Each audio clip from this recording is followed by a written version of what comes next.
The howling wind of the Wyoming Territory seemed to be crying for Julianne Slater as she collapsed into the snow, her body finally giving out after miles of desperate walking. It was December of 1879, and the merciless winter had descended upon the frontier with unforgiving fury. 3 days a widow and now, it seemed, soon to be among the dead herself. Thomas Easton spotted something unusual against the white landscape as he rode back to his cabin after checking his cattle. At first, he thought it might be a fallen deer, but as he drew closer, his heart nearly stopped. A woman, her cloak dusted with snow, lay motionless at the edge of his property. "Madam," he called out, dismounting his horse with such haste that he nearly lost his footing. There was no response. Thomas knelt beside her, relieved to find a faint pulse. Her skin was cold to the touch, her lips nearly blue. Without hesitation, he gathered her in his arms, surprised by how light she felt despite her layers of clothing. "Hold on," he murmured, though he wasn't sure she could hear him. Thomas managed to hoist her onto his horse, then mounted behind her, cradling her body against his chest to share what warmth he could. His cabin was less than a mile away, but with the wind cutting through them like knives, it felt like an eternity. The cabin came into view, a modest but sturdy structure that stood as Thomas's proud achievement after 5 years of ranching in the territory. Smoke curled from the chimney, promising warmth within. He'd left the fire burning, thankful now for that small mercy. Thomas carried the unconscious woman through the door, kicking it closed behind him. He laid her gently on his bed, working quickly to remove her snow-soaked outer garments. Her face was delicate despite the redness from the cold, framed by auburn hair that had escaped from her bonnet. "Madam, can you hear me?" he asked, rubbing her hands between his own. There was no response, but her breathing seemed stronger in the cabin's warmth. Thomas tucked his thickest blankets around her, then stoked the fire until it roared in the hearth. He busied himself preparing hot broth, glancing frequently at his unexpected guest. Who was she? Where had she come from? The nearest town, Timber Creek, was 15 miles away, and there were no other homesteads for miles around. It was nearly an hour before the woman stirred, her eyelids fluttering open to reveal eyes the color of summer grass. She gasped, attempting to sit up before falling back with a groan. "Easy now," Thomas said, approaching slowly with a cup of broth. "You're safe." The woman stared at him, confusion and fear warring on her face. "Where am I? Who are you?" "Name's Thomas Easton. This is my cabin about 15 miles west of Timber Creek. Found you nearly frozen in the snow." He offered the broth. "Can you hold this? You need to warm up from the inside too."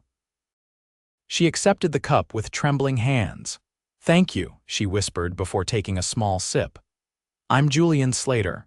"Mrs. Julianne Slater," Thomas nodded, noting the wedding band on her finger. "Your husband must be worried sick, Mrs. Slater." "Once this storm passes, I'll help you get back to him." Julian's eyes filled with tears. "My husband is dead, Mr. Easton, 3 days now." She turned her face away. "I was traveling to my sister in Colorado when the stagecoach was robbed. The driver was killed and the horses spooked. I've been walking ever since." Thomas felt a surge of sympathy. A widow, alone in the wilderness in the dead of winter. "I'm sorry for your loss, Mrs. Slater. You can rest here until you're strong enough to continue your journey. You're safe now." The relief in Julian's eyes was palpable, though she maintained her composure. "I'm grateful, Mr. Easton, but I wouldn't want to impose." "No imposition at all," Thomas assured her, pouring more broth into her cup. "Not many visitors out this way, especially in winter. Company's welcome." Julianne managed a small smile, and Thomas felt an unexpected warmth that had nothing to do with the fire. He turned away, suddenly conscious of the cabin's bachelor state, functional but Spartan, with few comforts beyond necessity. "I'll make up a bed for myself by the fire," he said, gathering some blankets. "You rest now. We'll figure things out in the morning." The night passed with the storm growing fiercer. Thomas slept little, keeping the fire well fed and checking occasionally on his guest. By morning, snow had piled against the door, and the world outside was a white blur. Julianne woke looking considerably better, though still weak. "It sounds terrible out there," she observed as Thomas prepared a simple breakfast of cornmeal mush and coffee. "Worst storm I've seen in 3 winters here," Thomas agreed, placing a steaming bowl before her. "I'm afraid you'll be my guest for a few days more, Mrs. Slater. No traveling in this." She nodded, accepting the reality of her situation with surprising grace. "Then I insist on making myself useful, Mr. Easton. I noticed your cabin could use a woman's touch." Thomas felt heat rise to his face. "It's not much, but it serves me well enough."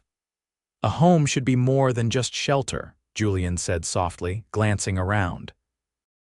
"Though you've built a fine one." "Did it with my own hands," he said, unable to keep the pride from his voice.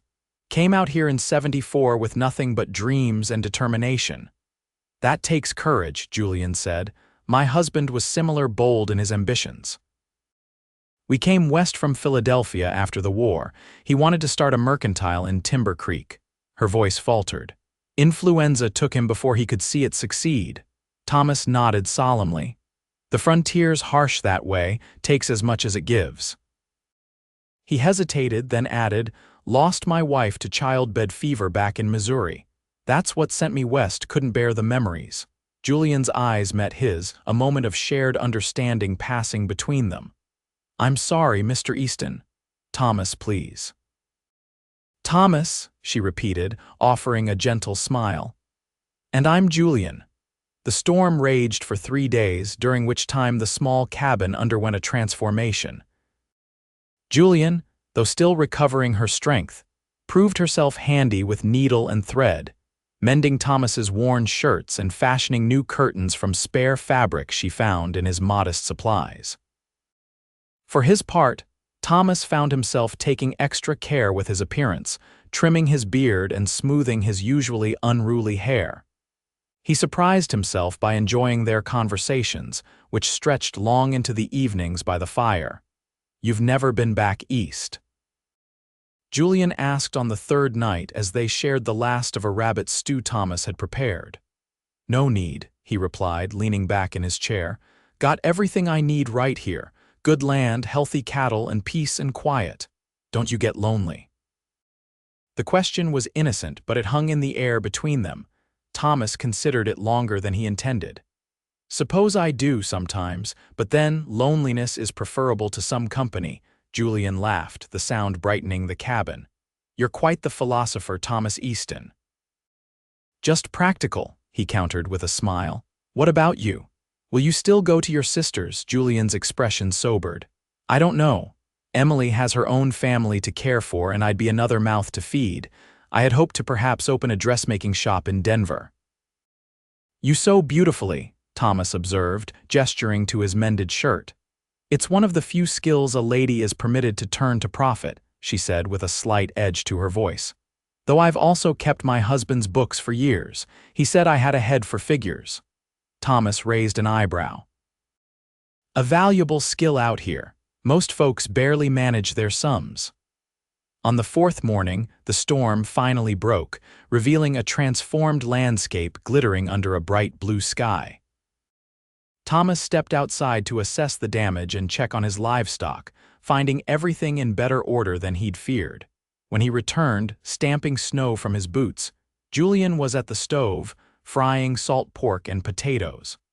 The domestic scene struck him with unexpected force. His cabin had never felt so much like a home. "The trail to town will be passable in a day or 2, he said, removing his coat. "I can take you in then, if you'd like." Julianne nodded, though he thought he detected a hint of reluctance. "You've been more than kind, Thomas." "I don't know how I'll ever repay you." "Saving my life would do it," he replied with a half-smile. "Though I don't recommend getting caught in a blizzard." She laughed, but then grew serious. "I've been thinking, perhaps I needn't rush to Denver. Timber Creek might be a good place to start anew." "It's growing, from what my husband said." Thomas felt an irrational surge of hope. "It's a decent town. Sheriff keeps order, and there's talk of the railroad coming through in a year or 2. Do you think there might be need for a seamstress there?" "I'd wager yes." Nearest one's in Cheyenne, and that's a fair journey. Thomas hesitated. And well, if you needed a place to stay while you get established, this cabin's bigger than I need. The moment the words left his mouth, he regretted their impropriety. That is, I mean, Julian saved him from his floundering. That's very generous, Thomas, but I couldn't possibly accept. What would people say? He nodded, properly chastised. Of course, wasn't thinking. It's a kind thought all the same, she added gently. 2 days later, Thomas hitched his team to the wagon and prepared for the journey to Timber Creek. Julian emerged from the cabin wearing her cleaned and dried traveling clothes, her hair neatly pinned beneath her bonnet.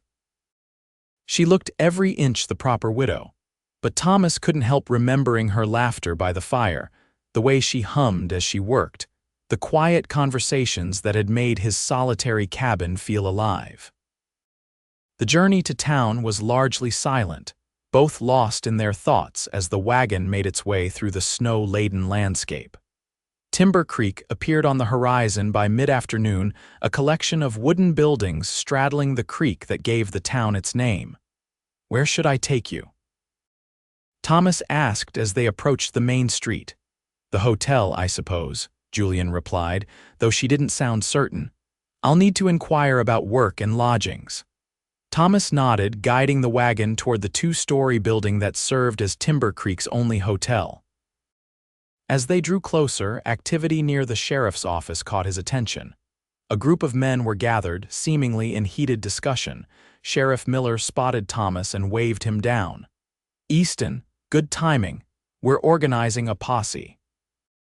Stagecoach robbers hit again 3 days ago, killed the driver and a passenger. Thomas felt Julian stiffen beside him. When was this? Just before the storm.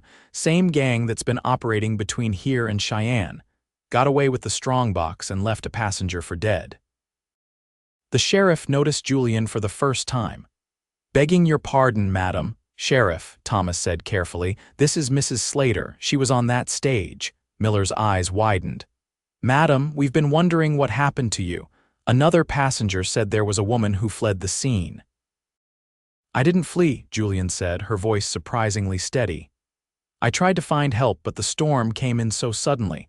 Mr. Easton found me and saved my life."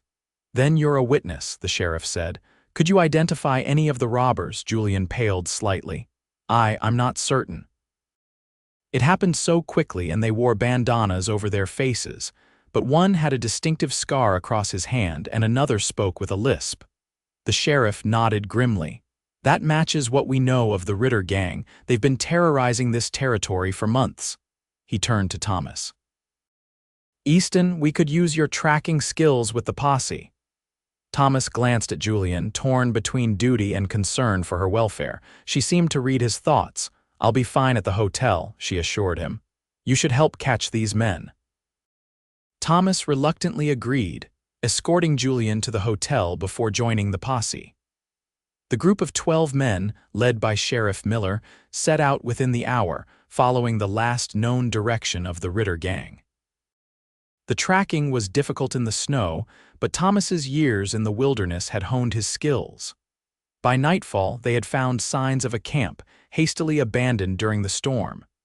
"They can't have gotten far in this snow," Miller observed as they made their own camp for the night. "We'll pick up their trail at first light." Thomas sat apart from the others, his thoughts repeatedly drifting back to Timber Creek and the woman he'd left there. 3 days he'd known her, yet he felt her absence like a physical thing. The posse resumed their pursuit at dawn, following tracks that led into a narrow canyon. Thomas, riding point with the sheriff, sensed something wasn't right. "Hold up," he said quietly. "This is too easy. These tracks are too clear." Miller frowned. "What are you saying, Easton?" "I'm saying it feels like a trap." Thomas scanned the ridge above them. "They'd know we'd follow after the storm cleared." The sheriff was considering this when a shot rang out, echoing in the canyon. One of the posse members cried out, clutching his arm, "Take cover." Miller shouted as more shots followed. The ambush was brief but fierce. The posse, with the advantage of numbers, eventually forced the Ritter gang to retreat, capturing 2 of the 5 outlaws in the process.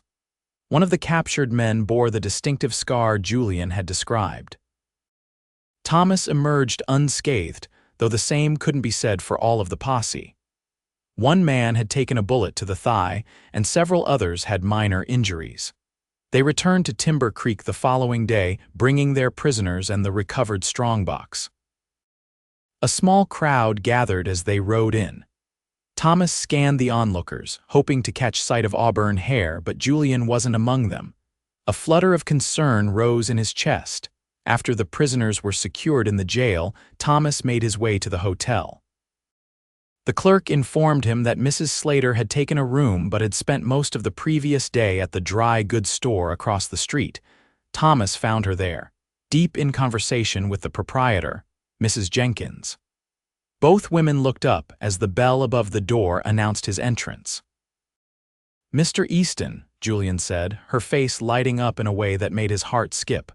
"You're back safely?" "We caught 2 of them," he replied, removing his hat. "Including the one you described with the scar. The sheriff will want to speak with you." Mrs. Jenkins excused herself, moving to help another customer.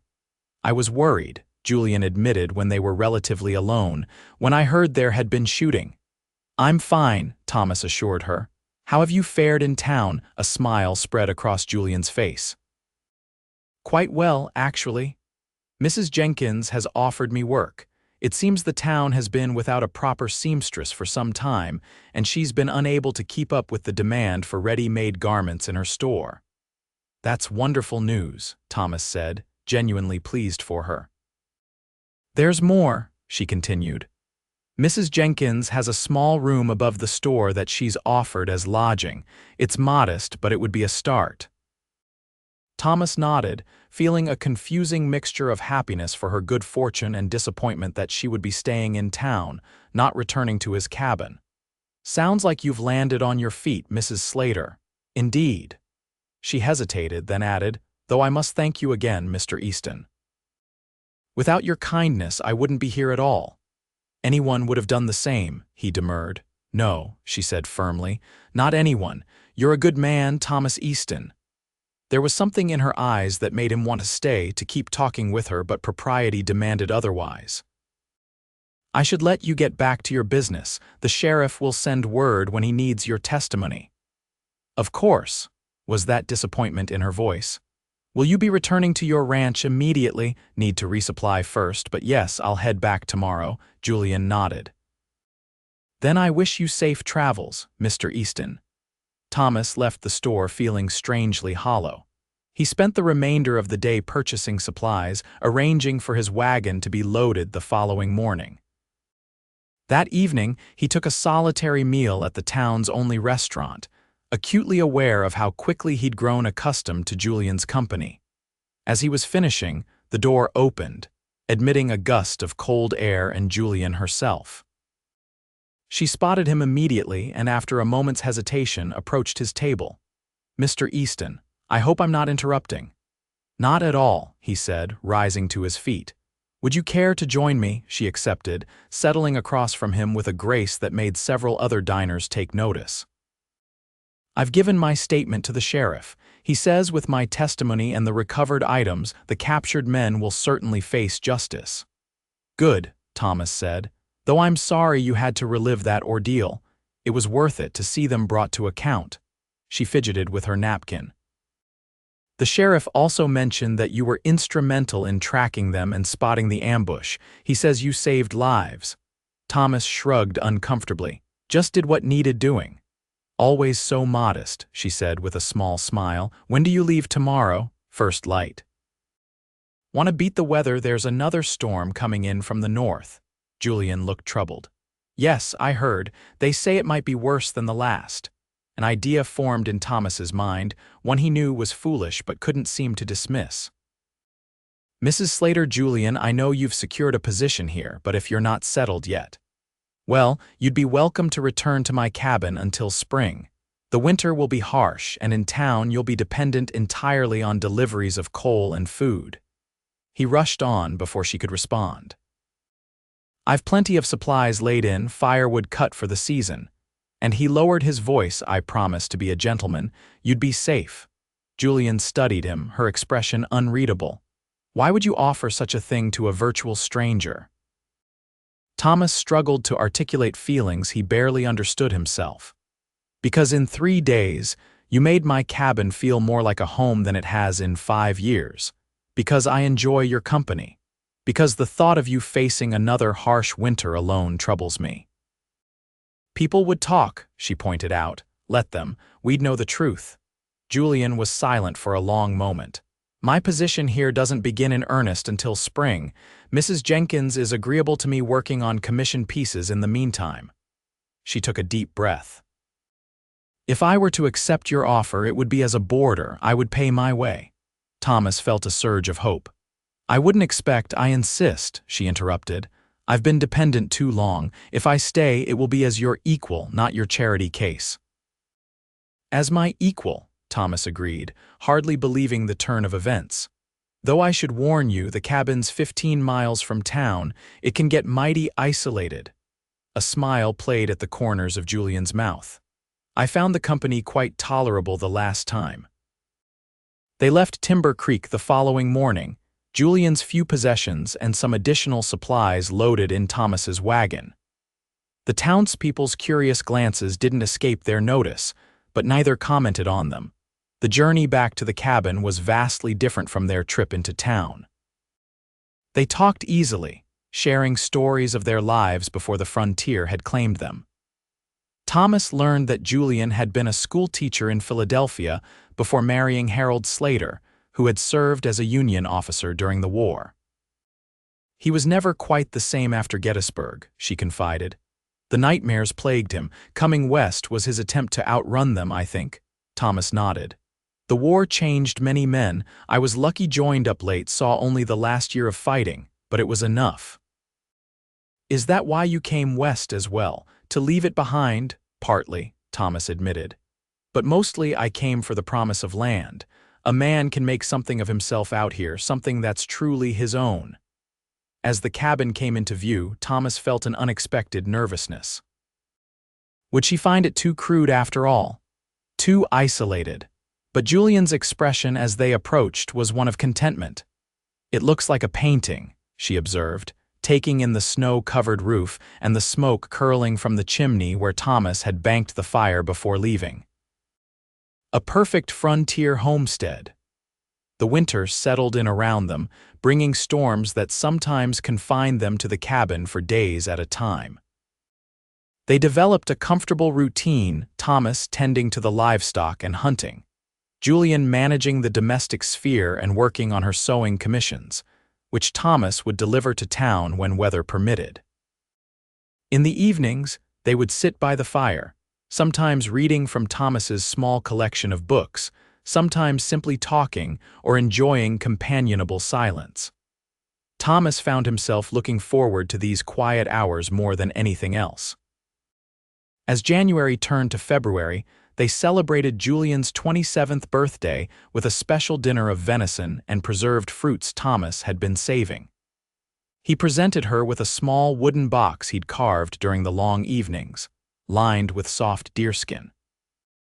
It's beautiful, she said, running her fingers over the polished surface. I've never received a handmade gift before. It's not much, Thomas said, suddenly self-conscious, but I noticed you needed somewhere to keep your sewing notions. Julianne's smile was radiant. It's perfect, thank you. As she placed the box on the table, her hand brushed his, lingering perhaps a moment longer than necessary.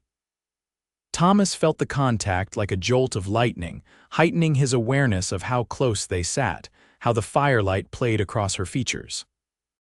The moment passed, but something had shifted between them. Thomas found himself increasingly aware of Julianne's presence, the scent of lavender that clung to her clothes, the way she hummed as she worked, the sound of her laughter. One afternoon in late February, Thomas returned from checking his cattle to find Julianne waiting anxiously by the door.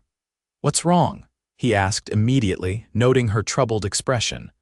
"A rider came while you were out," she explained, "from town. The Ritter gang, the ones who escaped, they've broken their companions out of jail. The sheriff's been shot." Thomas felt a chill that had nothing to do with the winter air. Did they say anything else? Julianne nodded, her face pale. One of the men they freed, he asked specifically about me.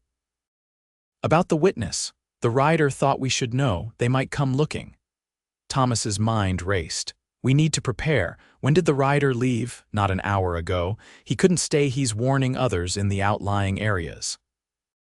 Thomas immediately set about securing the cabin, checking his rifle and revolver, moving Julian's bed away from the windows. If they come, they won't take us by surprise. Julianne watched his preparations with growing concern. Perhaps I should return to town. I'm putting you in danger by being here. You'd be in more danger traveling alone, Thomas countered. Besides, the town's no safer right now with the sheriff wounded and no deputy. Night fell with no sign of trouble, but neither slept well. Thomas kept watch by the window, rifle across his lap, while Julianne dozed fitfully in the bed.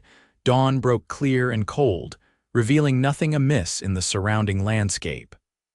Thomas allowed himself to relax slightly, stepping outside to tend to the livestock.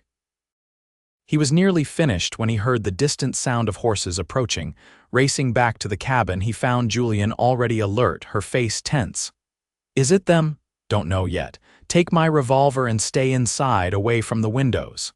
He handed her the weapon. Only use it if you have to. Thomas positioned himself by the corner of the cabin, rifle ready, as 3 riders appeared on the ridge. Even at a distance, he could tell these weren't friendly visitors. They rode hard, with purpose, and the glint of weapons was visible against their dark clothing. He waited until they were within earshot before calling out, "That's far enough. State your business." The lead rider pulled up short, the others following suit.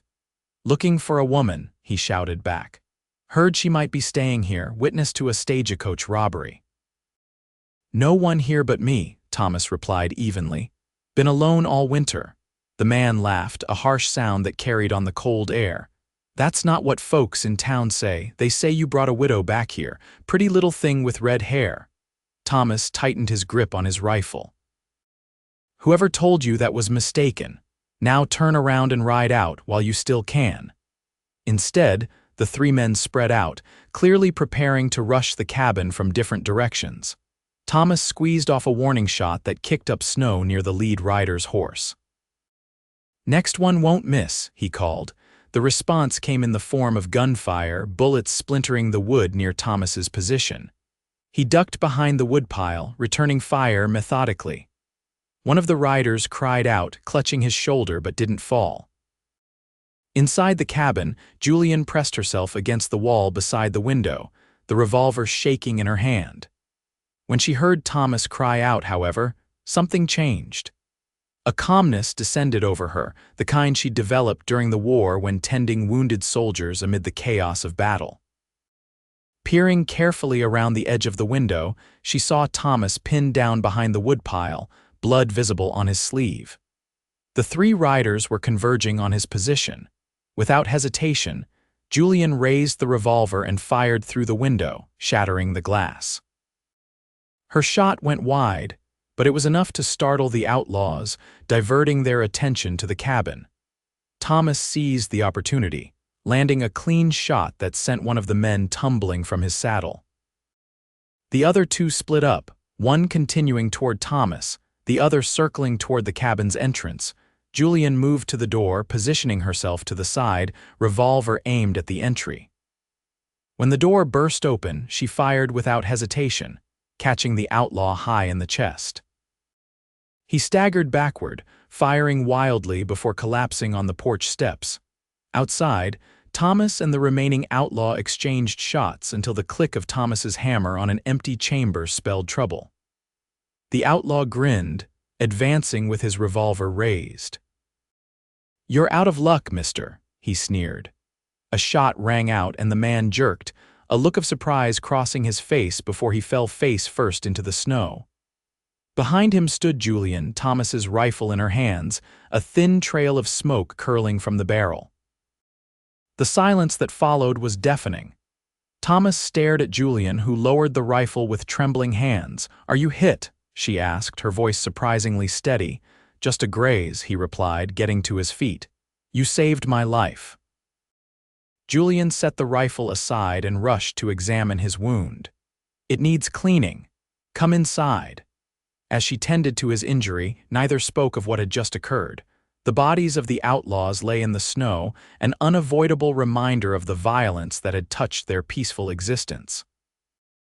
"We'll need to go to town," Thomas finally said. "Report what happened." Julian nodded, finishing the bandage on his arm. "Yes, of course." Their eyes met, and something passed between them, an acknowledgement of shared danger survived, of trust proven in the crucible of threat. Without thinking, Thomas reached up to brush a strand of hair from her face. "I was afraid," he admitted quietly, "not for myself but for you." "As was I for you," she replied. Her hand came to rest on his. "When I heard you cry out." Thomas couldn't have said who moved first, only that suddenly they were embracing, her face buried against his shoulder, his good arm wrapped tightly around her waist. When they drew apart slightly, their lips met in a kiss born of relief and something deeper that had been growing between them all winter. The journey to town the next day was somber, the bodies of the outlaws wrapped and tied to their own horses. The news of their arrival spread quickly, and by the time they reached the sheriff's office, a crowd had gathered. Deputy Wallace, who had taken charge in the sheriff's absence, took their statements. The Ritter gang had terrorized the region for too long, and the deaths of 3 more of their number was welcomed news. "Sheriff Miller's on the mend," Wallace informed them. "Says as soon as he's able, he'll organize another posse to track down the last of them." "When he does, I'll ride with him," Thomas said. "These men need to be stopped for good." As they prepared to return to the cabin, Julian was approached by Mrs. Jenkins. "Mrs. Slater, I hope you know your position is still waiting for you whenever you're ready to return to town." Julian glanced at Thomas before replying. "Thank you, Mrs. Jenkins, but I believe I'll be remaining at Mr. Easton's ranch for the foreseeable future. We have an arrangement." The older woman's eyebrows rose, but she nodded. "I see." "Well, I'm glad you've found a safe haven in these troubled times." As they rode home through the late winter landscape, a comfortable silence settled between them. It was Julian who finally broke it. "Did you mean what you said about riding with the posse when the time comes?" "I did," Thomas confirmed. "Those men are still a threat to the territory. To you," Julian considered this, "then I'll pray for your safe return." She paused. "To our home." Thomas looked at her sharply. "Our home," a blush colored Julian's cheeks. "I hope I'm not presuming too much." "After what's happened between us." "You're not presuming," Thomas assured her quickly. "Nothing would make me happier than for you to consider it your home, permanently." "Even though we've known each other such a short time," Thomas smiled. "Sometimes a few months can tell you more about a person than years elsewhere. I know you're brave and kind and strong. I know I've never met anyone who made me feel the way you do. If that's not enough to build on, I don't know what is." Julian's eyes glistened with unshed tears. "I feel the same. When I lost Harold, I thought I'd lost my chance at happiness, but then you found me in the snow and somehow we found each other," Thomas finished for her, "and I don't intend to let you go." The cabin came into view as the sun began its descent, casting long shadows across the snow. It looked different to Thomas now, not just shelter, but truly a home, with the promise of a future he had never dared to imagine for himself. Spring arrived early that year, bringing with it the last of the Ritter gang in chains and news that the railroad would indeed be coming through Timber Creek by the following year. Thomas and Julian were married in April, with Sheriff Miller himself giving the bride away and Mrs. Jenkins beaming from the front row of the small church. Their ranch flourished as they worked side by side, Thomas expanding his herd while Julian established a small but thriving business making clothes for the growing community. The cabin expanded too, room by room, until it was a proper farmhouse with curtains in every window and flowers blooming in the yard come summer. And on cold winter nights, when snow blanketed the land, they would often reminisce about the storm that had brought them together, how Thomas had found a half-frozen widow in the snow, carried her into his cabin, and ultimately into his life.